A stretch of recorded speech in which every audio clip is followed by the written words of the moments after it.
제가 신학을 하기 위해서 이제 지방에서 서울로 올라와서 등록한 교회가 신림동에 있는 왕성교회였습니다. 아시는 분도 계실 건데 왕성교회에 등록을 했는데, 제가 왕성교회에 등록하게 된 이유가 이 찬양 때문이었습니다. 제가 우리 교회에 와서 깜짝 놀란 게요, 찬양대가 왜 이렇게 많은지 김포제일교회가 찬양대가 얼마나 많은지, 그리고 또 놀란 게 뭐냐면 찬양대들이 찬양을 얼마나 잘하는지 모르겠어요. 우리 이부 찬양대도 얼마나 찬양을 잘하시고, 제가 앉아서 늘 찬양할 때마다 은혜를 누리고 감동을 받습니다. 우리 교회가 찬양을 참 잘해요. 근데 왕성교회가 제가 등록하게 된 배경이 이제 찬양이었는데, 제가 이제 3부 예배에 참여를 했는데요. 아시는 분은 아시겠지만 본당 규모가 한 2,000석 정도 됩니다. 그리고 강단을 중심으로 찬양대가 이렇게 양쪽으로 나눠져 있는데, 아마 그때 한 150명 정도 찬양대가 섰던 것 같아요. 그리고 강단 앞에는 풀 오케스트라가 갖춰져 있고, 이 지휘자가 하얀 가운, 진짜 하얀 가운을 입고 지휘봉을 들고 이제 지휘를 하는데요. 제가 그 찬양을 들으면서 너무 감동을 받은 거예요. 너무 감동을 받고, 또 이 지휘자 뒤에서 이렇게 찬양대 찬양을 이렇게 듣고 있었는데, 이 지휘자가 흰 가운을 입고 이렇게 손을 흔들면서 찬양을 하는데, 저도 잘해요. 찬양을 하는데 마치 천사가 지휘를 하는 것처럼 너무 감동이 됐어요. 찬양이 웅장할 뿐만 아니라, 여러분 풀 오케스트라가 연주를 하면서 찬양하니까 얼마나 웅장하겠어요. 그리고 150명 정도가 찬양을 하니까 웅장하고 너무 감동이 돼서 예배가 끝나자마자 등록을 해버렸어요. 그래서 이제 왕성교회에서 신앙생활을 했는데, 청년 시절에 잠깐 동안 이제 신앙생활을 했는데, 제가 이제 무슨 말씀을 드리고자 하냐면, 하나님은요 찬송 받으시는 것을 정말 좋아하십니다. 찬송 받으시는 것을 하나님은 얼마나 좋아하시는지 몰라요. 그런데 하나님은 혼자서 찬송하는 것도 좋아하시지만, 이렇게 연합으로 합창을 통해서 하나님을 찬송하는 것을 더 좋아하시는 것 같아요. 성경을 보니까 그런 것 같아요. 요한은 지금까지 4장과 5장을 통해서 천상에서 하나님을 예배하는, 그 찬송하는 아름다운 모습을 기록을 했습니다. 4장에서는 보좌에 앉으신 하나님, 피조 세계를 창조하시고 지금도 통치하고 계시는 그 전능하신 하나님, 창조주 하나님을 찬양했다면, 이제 5장에서는 두루마리를 취하신 어린 양이 찬양을 받으시는 내용을 기록을 했습니다. 보좌에 앉으신 하나님은 피조 세계를 창조하셨을 뿐만 아니라 당신의 전능하신 능력으로 주권적으로 지금도 통치하시고, 그리고 이 피조 세계를 완전히 새롭게 하실 분이시기 때문에 마땅히 찬송을 받으시기에 합당하신 분이시죠. 또한 그 하나님의 오른손에 있는 두루마리를 취하신 어린 양은 보좌에 앉으신 하나님이 결정하신 구속의 계획을 성취하시는 분이시기에 마땅히 또 찬송을 받으실 분이죠.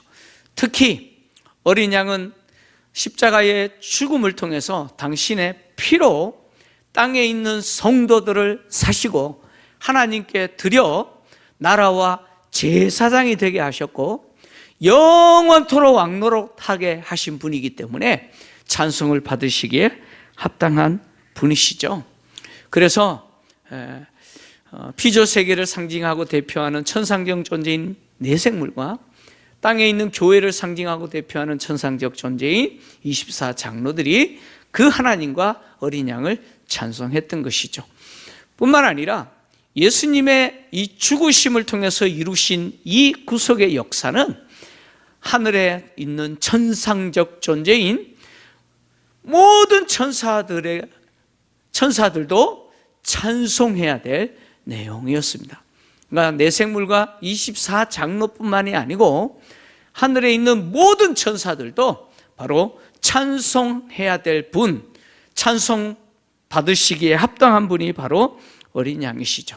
그래서 오늘 본문은 모든 천사들이 이 어린 양을 찬양하는 모습을 요한이 본 것을 기록을 했습니다. 요한은 어린 양을 찬양하는 이 천사를 만만이요 천천이다 이렇게 표현했어요. 천사의 수를 만만, 천천이라고 표현했는데 이 표현은 이 다니엘서와 시편을 배경으로 합니다. 다니엘서 7장 10절을 보면요, 이렇게 기록을 하고 있습니다. 같이 읽겠습니다. 시작. 불이 강처럼 흘러 그의 앞에서 나오며 그를 섬기는 자는 천천히요 그 앞에서 모셔 선 자는 만만이며 심판을 베푸는데 책들이 펴 놓였더라. 아멘. 자, 시편 68편 17절을 좀 더 같이 읽겠습니다. 시작. 하나님의 병거는 천천히요 만만이라 주께서 그 중에 계심이 시내 산 성소에 계심 같도다. 아멘. 다니엘은 보좌에 앉으신, 천상 보좌에 앉으신 하나님을 보았고 그 하나님을 모셔 선 천사들을 보았는데 그 수가 천천히요 만만이다 라고 했습니다. 그리고 시편에서 하나님의 병거, 천사들이죠, 하나님의 병거가 천천히요 만만이다 라고 표현했습니다. 이 만만, 천천이라고 하는 표현은요 헤아릴 수 없다 그런 이야기입니다. 헤아릴 수 없다. 로마가 지배했던 1세기 세상에서 가장 큰 수는 만이었습니다. 만보다 큰 수가 없어요. 그럼 만만이라는 말은 가장 큰 수를 이야기하죠. 더 이상 헤아릴 수 없는 그 무수한 천사들이 누구를 찬양해요? 어린 양을 찬양합니다. 어린 양을 찬양하는데 뭐라고 찬양하느냐? 큰 음성으로 찬양해요. 죽임을 당하신 어린 양은 능력과 부와 지혜와 힘과 존귀와 영광과 찬송을 받으시기에 합당하도다 라고 찬송했습니다. 큰 음성으로 찬송했는데 이 큰 음성이라고 하는 말은 큰 함성이다 그런 이야기예요. 와 하는 함성을 지르듯이 셀 수 없는 그 무수한 천사들이 그 큰 함성을 지르면서 어린 양을 이렇게 찬송했다는 거예요. 죽임을 당한 어린 양을이라는 표현을 통해서 예수님이 십자가에 죽으신 그 사건은 이 땅에 살아가는 모든 인간과 피조세계뿐만 아니라 천상적 존재까지도 찬송해야 될 사건이다 이렇게 말하는 거예요.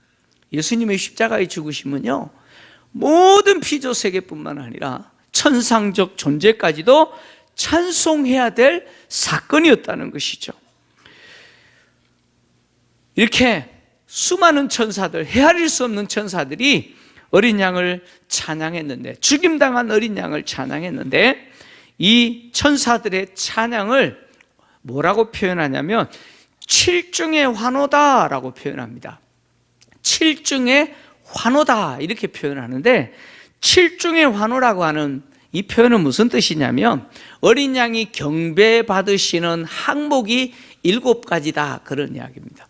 어린 양이 경배를 받으시는데 7가지 항목을 통해서 경배를 받으신다. 바로 그것이 칠중환호라는 의미인데 7가지 경배의 항목이 뭐예요?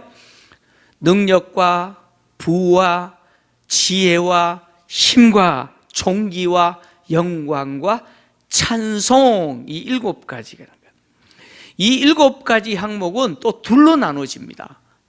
둘로 나눠지는데 앞에 있는 4개의 항목인 능력과 부와 지혜와 힘과 그리고 뒤에 등장하는 3개의 항목인 존귀와 영광, 찬송으로 분류가 됩니다. 나눠집니다.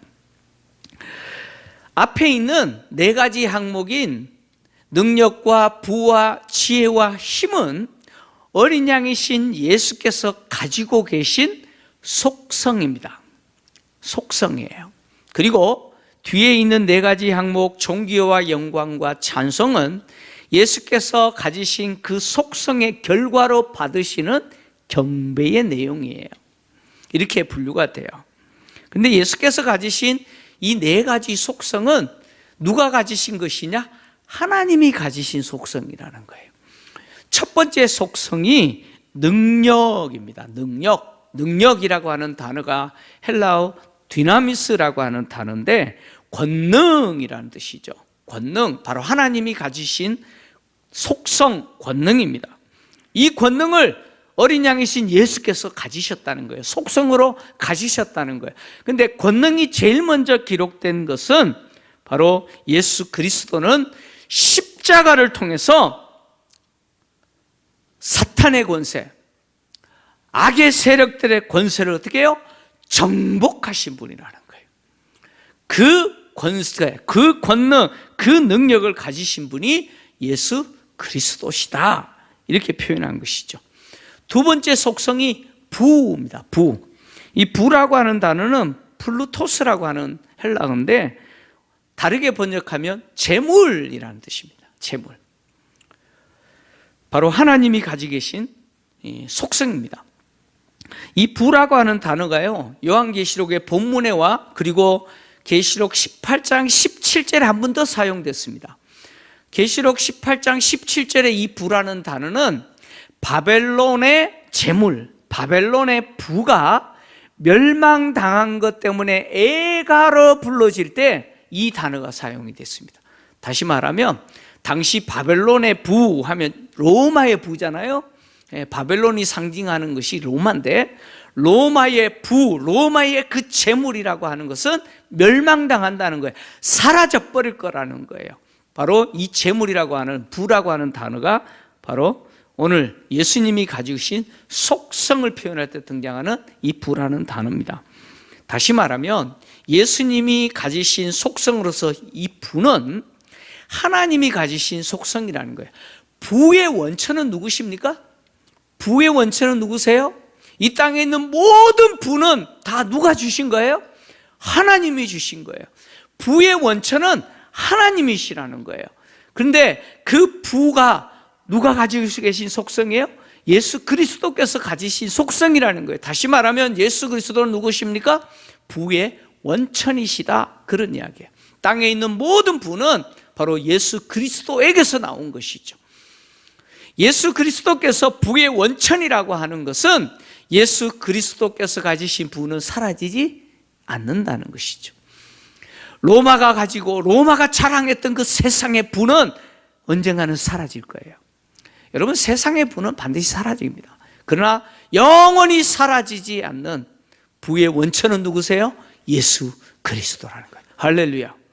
예수님이 우리에게 주셔야 우리가 누릴 수 있는 거예요. 하나님이 우리에게 주셔야 우리는 누릴 수 있는 거예요. 그 부를 갖고 계신 분이 예수 그리스도라는 거죠. 그리고 세 번째 속성이 지혜입니다. 지혜. 지혜라는 단어는 여러분 잘 아는 헬라어 소피아라고 하는 단어예요. 예수는 누구십니까? 바로 하나님의 지혜시죠. 이 지혜는 하나님이 가지신 속성이에요. 근데 이 하나님이 가지신 속성을 누가 가지고 계세요? 예수께서 가지고 계시다는 거예요. 그래서 바울은 골로새서 2장 3절을 통해서 예수 그리스도 안에 지혜와 지식의 모든 보화가 담겨 있다, 이렇게 표현했어요. 감춰져 있다. 예수 안에 바로 지혜와 지식의 모든 보화가 감춰져 있다. 바로 하나님의 지혜를 가지신 분이 누구예요? 예수 그리스도라는 거예요. 고린도전서 1장 24절 같이 읽겠습니다. 고린도전서 1장 24절 같이 읽습니다. 시작. 오직 고린도전서 1장 24절 시작. 오직 부르심을 받은 자들에게는 유대인이나 헬라인이나 그리스도는 하나님의 능력이요 하나님의 지혜이니라. 아멘. 예수는 누구십니까? 하나님의 지혜라는 거예요.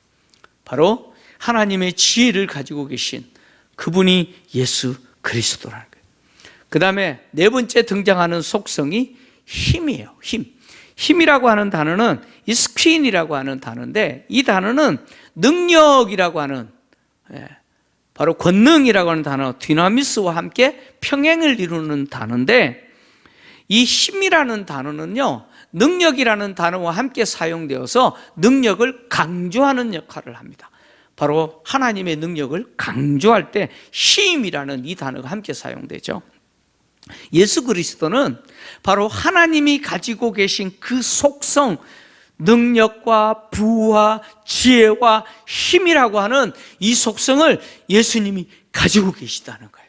바로 그분이 어린 양이신 예수 그리스도라는 거예요. 그리고 이 속성을 가지신 분이기 때문에 그 결과로 경배를 받으시는데, 그 경배의 내용이 뭡니까? 존귀와 영광과 찬송을 받으시기에 합당한 분이 예수라는 거예요.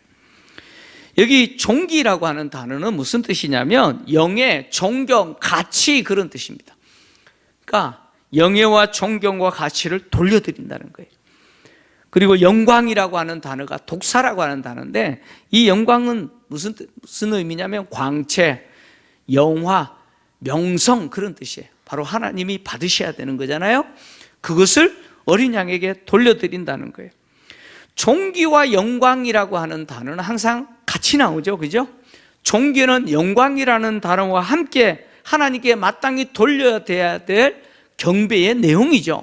찬송의 내용입니다. 그래서 앞에서 내 생물과 24장로들이 보좌에 앉으신 하나님을 경배할 때, 찬송할 때 그 내용이 무엇이었어요? 존귀와 영광을 올려드린 것이었어요. 계시록 4장 9절에서 11절 같이 봅니다. 시작. 그 생물들이 보좌에 앉으사 세세토록 살아계시는 이에게 영광과 존귀와 감사를 돌릴 때에 24장로들이 보좌에 앉으신 이 앞에 엎드려 세세토록 살아계시는 이에게 경배하고 자기의 관을 보좌 앞에 드리며 이르되, 우리 주 하나님이여, 영광과 존귀와 권능을 받으시는 것이 합당하오니 주께서 만물을 지으신지라 만물이 주의 뜻대로 있었고 또 지으심을 받았나이다 하더라. 아멘. 내 생물과 24장로들이 보좌에 앉으신 창조하신 하나님, 그 하나님께 경배할 때, 찬송할 때 그 찬송의 내용이 뭐였습니까? 존귀와 영광이었습니다. 감사, 그리고 또 권능, 이것을 하나님께 돌려드렸. 바로 이것이 찬송의 내용이죠. 이 존귀와 영광을 이제 누구에게도 돌려드려요? 어린 양에게도 돌려드린다는 거예요. 수많은 헤아릴 수 없는 천사들이 바로 이 어린 양이 가지신 하나님의 그 속성을 가지셨기에 이 찬송과 존귀와 영광을 올려드리는데, 예수님은 그런 분이라는 거예요. 존귀와 영광을 받으시는 분이시라는 거예요. 예수님이 하나님이 받으시는 존귀와 영광을 받으시는 분이라고 하는 사실은, 예수님은 누구시라는 거예요? 예수는 하나님이시라는 거예요. 바로 보좌에 앉으시고 피조세계를 창조하시고 지금도 주권적으로 통치하시는 그 하나님과 동일한 신적 존재가 누구시라는 거예요? 예수 그리스도라는 거예요. 여러분, 예수님은요, 불신자들이 생각하는 그런 분 아니에요. 예수는 하나님이세요. 예수는 천상적 존재들이 경배하고 찬양을 해야 될 존재죠. 모든 피조세계로부터, 모든 인간으로부터 경배를 받으시기에 합당하신 분이 예수 그리스도라는 거예요. 믿으십니까? 그리고 찬송을 올려드려요. 이 찬송이라는 단어가 율로기아라고 하는 단어인데요, 다르게 번역하면 복이라는 말로 번역할 수 있어요. 그러니까 이게 무슨 뜻이냐면, 이스라엘 백성들이 하나님을 찬송한다 그랬을 때 그 의미는 하나님이 그들에게 주신 복을 돌려드린다라고 하는 의미예요. 이스라엘 백성들이 하나님을 찬송하는 이유가 뭘까요? 왜 이스라엘 백성들이 하나님을 찬송해야 됩니까? 하나님이 그들에게 뭘 주셨기 때문에? 복을 주셨기 때문에. 우리가 하나님을 찬송해야 되는 이유는 하나님이 우리에게 복을 주셨기 때문에 그 복을 돌려드린다는 의미로 찬송하는 것이죠. 어린 양이신 예수 그리스도를 천사들이 이렇게 찬송하는 이유도 동일해요. 우리가 예수를 찬송하는 이유도 예수께서 우리에게 뭘 주셨기 때문에요? 복을 주셨기 때문이에요. 예수님이 우리에게 주신 복이 무엇입니까? 당신의 피로 우리를 사시고 하나님께 드려서 우리로 하여금 나라와 제사장이 되게 했고 영원히 이 비천한 자들로 하여금 왕노릇하게 하는 자로 삼으셨잖아요. 이 복을 우리에게 주셨기 때문에 우리가 그 예수님을 찬송할 때 우리에게 주신 복을 우리가 돌려드립니다 라는 의미에서 찬송하는 것이죠. 하나님 아버지와 어린 양 대신 예수 그리스도는요, 모든 천상적 존재들이 찬양해야 될 분이시죠. 뿐만 아니라 하나님과 어린 양은 천상적 존재만 찬양해야 될 분이 아니에요. 피조 세계인 우주가, 온 우주가, 모든 피조 세계가 찬양해야 될 분이 바로 하나님 아버지와 어린 양이십니다. 그래서 요한은 수많은 천사가 어린 양을 찬양하는 그 모습뿐만 아니라 이어서 온 우주, 모든 피조 세계가 하나님과 어린 양을 찬송하는 모습을 봅니다. 하늘 위에와 땅 위에, 땅 아래, 바다 위에, 그 가운데 있는 모든 피조물이라고 하는 말은 온 우주를 이야기합니다. 온 우주가 바로 하나님과 어린 양을 찬송하는데 찬송과 존귀와 영광과 권능을 세세토록 돌릴지어다라고 찬송을 했습니다.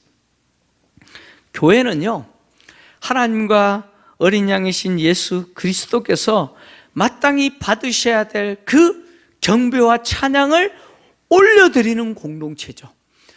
교회가 땅에서 하나님과 어린 양을 이렇게 존귀와 영광으로 경배하고 찬송할 때 비로소 세상은 바로 하나님과 어린 양이 모든 피조 세계로부터 찬송과 경배를 받으시는 분이라는 사실을 알게 되는 것이죠.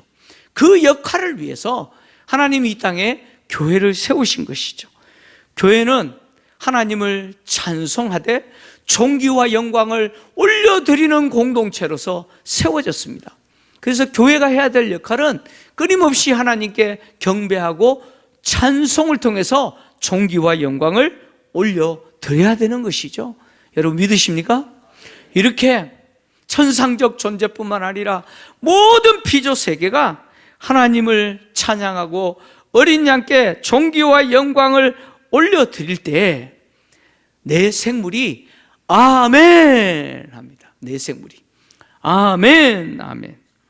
이 아멘이라는 말은 바로 4장과 5장에 이 하나님 보좌 앉으신 하나님과 어린 양께 드리는 이 경배와 찬양을 마무리하는 거예요. 마무리하는데 아멘이라는 말은 무슨 뜻이냐? 진실로 그러하도다 라는 뜻입니다. 다시 말하면 하나님과 어린 양은 천상적 존재뿐만 아니라 모든 피조 세계로부터 경배와 찬양, 존귀와 영광을 받으시기에 합당하신 분입니다. 맞습니다. 이렇게 고백하는 것이 아멘이죠. 아멘. 여러분 우리가 찬양하고 끝날 때 아멘 하잖아요. 그죠? 여러분 예배 시간에 말씀을 들을 때 아멘 하잖아요. 아멘이 뭡니까? 맞습니다. 맞습니다. 하나님은 찬양을 받으시기에 합당한 분입니다. 맞습니다. 하나님은 우리에게 그렇게 말씀하신 분입니다. 그것을 고백하는 것이 아멘, 아멘이에요. 여러분 그래서 예배 시간에요 아멘이 넘쳐야 돼요. 제가 아멘이 넘쳐야 된다 그랬는데도 아멘 안 하시네. 예배 시간에 아멘이 넘쳐야 됩니다. 네. 우리 교단 합동교단은요 예배가 냉랭하기로 소문났어요. 예, 우리 교단은 특히 그래요. 우리 교회는 아닌데, 예, 우리 교회는 아닌데, 우리 교단 특히 장로 교단들이 이 예배가 좀 냉랭해요. 예, 제가 이제 부교육자 시절에 여의도 순복음 교회를 다니시는 권사님 몇 분이 이제 이사를 오셔가지고 등록을 하셨어요. 근데 알다시피 여의도 순복음 교회는 예배 시간이 뜨겁잖아요. 그죠? 그 동네는요 아멘 안 하면 이상한 사람이에요. 예배 시간에 계속해서 아멘 해야 돼요. 근데 그렇게 하시던 분이 등록하셨으니까 예배 시간에 말씀만 하면 아멘, 예? 목사님 말씀이 딱 한마디가 끝나면 아멘. 아멘. 그러니까 성도들이 무슨 광신자 온 줄 알고 아멘 할 때마다 이렇게 째려봐 버려요. 그 권사님이요, 처음에는 아멘 아멘 하시다가 자꾸 째려보니까 아멘, 그러다가 이제 속으로 하시기 시작합니다. 아멘이 죽어버렸어요. 여러분, 아멘 하셔야 돼요. 아멘 하셔야 돼요. 우리 교회는요, 요 앞에 있는 수보교회보다 예배 시간에 아멘이 더 뜨거워야 됩니다. 믿습니까? 왜요? 내가 인정하는 거예요. 인정하는 거예요. 누구를 인정하는 거예요? 내가 하나님을 인정하고 나를 위해서 복을 주신, 죽어주시고 나를 사셔서 나라와 제사장 되게 하고 영원히 왕노릇하게 하신 그 어린 양 대신 예수님, 그분께 마땅히 돌려야 될 그 찬양에 맞습니다. 옳습니다. 찬양 받으시기에 합당한 분이십니다. 그렇게 말씀하신 그분이십니다. 내가 인정하는 거예요. 아멘이 살아야 돼요. 그렇게 내 생물이 아멘 했을 때 24장로들이 엎드려서 4장과 5장의 천상 예배를 마무리합니다. 여러분, 요한이 4장과 5장을 통해서 왜 천상에서 하나님께 드려지고 어린 양께 드려지는 그 찬양의 영광스러운 예배를 기록했겠습니까? 그것은 땅에 있는 교회가 고난당하기 때문입니다. 땅에 있는 교회가 로마 황제 숭배 거절했고 세상과 타협하지 않는 것 때문에 말로 할 수 없는 고난을 당하고 있어요. 때로는 우리가 살다 보면 너무 힘든 시간들을 만나게 되면 하나님이 계시지 않는 것처럼 느낄 때가 있잖아요. 그죠? 그죠? 그 힘든 시간들을 피해서 내가 만들어 놓은 동굴에 숨어가지고 이 시간이 지나가기를 기다리면서 우리 마음에 어떤 마음이 드냐? 하나님이 계시다면 왜 내가 이런 일을, 마치 하나님이 계시지 않는 것처럼 그런 느낌을 받을 때가 얼마나 많습니까? 근데 요한은 이 4장과 5장의 내용을 통해서 우리가 때로는 이 육체의 삶을 살아갈 때, 나그네로 살아갈 때 그 시간이 광야같은 거친 삶을 살더라도, 너무 깜깜해서 앞이 보이지 않는 짙은 흑암 가운데 사는 것처럼 느껴질 때라도 우리의 인생을 누가 다스리고 계시다고요? 하나님이 다스려요. 마치 하나님이 계시지 아니고 세상이 주인인 것처럼, 그래도 세상이 주인이 아니고 인류의 역사는 누가 주인이십니까? 하나님이 주인이시라. 인류의 역사는 하나님이 주인이시고 예수 그리스도를 통해서 하나님이 결정하신 그 계획들이 이루어지고 있는 것이 인류의 역사라는 사실을 보여주고 있는 것이죠. 그래서 우리가 겪고 있는 그 힘든 시간들도 누가 결정하신 거예요? 하나님이 결정하시고 나를 향하신 하나님의 그 계획과 뜻을 이루시는 과정이라고 하는 사실을 보여주시는 거예요. 하늘 보좌에서 결정하시고 그 결정된 내용을 어린 양이 이루시는 것을 통해서 이 땅에서 고난당하는 성도들을 향해서 견디라는 거예요. 그 천상을 바라보면서 견디라는 거예요. 그래서 이 땅의 교회는 비록 신앙생활하는 것이 얼마나 힘들지 몰라요. 내가 예수 믿는다고 당당하게 이야기하고 직장생활 한다는 게 얼마나 힘들지 몰라요. 그럼에도 불구하고 우리는 하나님을 찬송할 수 있는 것이고 우리를 구속하신 예수 그리스도를 찬송하는 것이죠. 오늘 요한은 모든 피조 세계가 하나님과 어린 양을 찬송하는 내용을 기록할 때 모든 피조물이라고 표현하지 않았어요. 그렇게 표현하지 않고 하늘 위에, 땅 위에, 땅 아래에, 바다 위에, 그 가운데 있는 모든 피조물이라고 표현했어요. 왜 이렇게 표현했을까요? 하나님과 어린 양이 찬송을 받으실 때 찬송해야 될 대상은 각각이라는 거예요. 각각이라는 거예요. 여러분, 옆에 사람이 열심히 찬송한다고 내가 찬송하는 게 아니에요. 내가 찬송해야 돼요. 특히 여기 바다 위에, 바다 가운데 이렇게 표현한 것은 물고기나 그런 대상뿐만 아니라는 거예요. 이 바다라가 상징하는 의미가 있잖아요. 요한계시록에서 바로 사탄과 악의 세력들이 존재하는 것이. 하나님은 어떤 분이시냐? 어린 양이신 예수 그리스도는 어떤 분이시냐?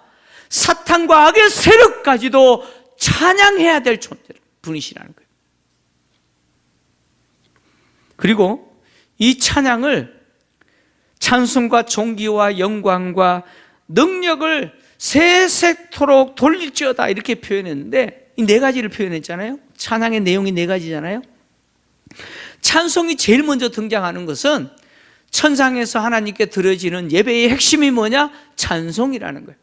이 땅에서 성도들이, 교회가 하나님께 예배 드릴 때 그 예배의 핵심이 뭐예요? 찬송이라는 거예요. 그리고 그 찬송의 내용이 뭡니까? 가운데 있는 존귀와 영광이라는 거예요. 우리는 존귀와 영광을 찬송의 내용으로 하나님께 올려드려야 된다는 거예요. 그리고 마지막에 권능을 표현했는데, 그 이유는 뭐냐면 이제 6장부터 어린 양은 권능으로 인을 떼실 거예요. 당신의 권능으로 인을 떼시고 세상에 대한 하나님의 심판과 당신의 백성에 대한 구원을 이루실 겁니다. 다시 말하면 요한계시록을 보면요, 사탄이, 그리고 악의 세력이 교회를 핍박하고 교회를 해하려고 합니다. 근데 비록 사탄과 악의 세력들이 교회를 해하려고 하지만, 그러나 교회는 지지 않습니다. 교회는 절대로 무너지지 않습니다. 왜요? 이미 주님이 승리하셨기 때문에 그래요. 예수님이 십자가의 죽으심으로 사탄과 악의 세력들을 정복하셨어요. 비록 사탄과 악의 세력들이 땅에 있는 교회를 해하고 교회를 무너뜨리려고 하지만 그들은 이미 패한 자들입니다. 이미 예수 그리스도에 의해서 정복당한 자들이죠. 그래서 그들은 교회를 이길 수가 없는 것이죠. 그래서 이 땅의 교회는 비록 환난을 당하나 하나님과 어린 양을 찬양할 수 있는 것이죠. 땅에 있는 교회와 성도들이 하나님과 어린 양을 찬양할 때 우리만 찬양하는 게 아니에요. 천상에 있는 존재들이, 그 수많은 천군과 천사들도 우리의 찬양과 함께 하나님을 찬양합니다. 여러분, 때로는요, 너무 힘들 때 하나님께 우리가, 내가 이 힘든 시간들을 견딜 수 있는 은혜를 주십시오, 내가 이 고통스러운 상황을 잘 견디고 이길 수 있도록, 지나갈 수 있도록 하나님 나에게 힘을 주십시오라고 기도하는 분들이 있잖아요. 찬송하십시오. 여러분, 찬송하십시오. 내가 하나님과 어린 양을 찬송할 때 나의 찬송은 천사들의 찬송과 함께 하나님께 올려드려지게 될 겁니다. 그리고 내가 그렇게 찬송할 때 나는 천상적 존재들이 나의 찬송과 함께 찬송하는 그 영광스러운 찬송의 그 감격, 그 은혜를 맛보게 될 겁니다. 하나님은 찬송하는 성도들에게 뭘 주시느냐? 힘과 은혜와 감격을 주십니다. 그리고 그 힘과 은혜와 감격을 통해서 그 고통스러운 시간과 그 환경을 지나가게 하시는 겁니다. 여러분, 찬송하십시오. 하나님, 나는 평생에 하나님을 찬송하되 존귀와 영광을 하나님께 올려드리는 것, 하나님이 나에게 복을 주셨기에 주신 그 복 돌려드립니다, 찬송하는 자로 살겠습니다, 이렇게 고백하는 성도에게 하나님은 당신의 영광을 보이시고 당신의 은혜와 힘을 공급해 주실 줄 믿습니다.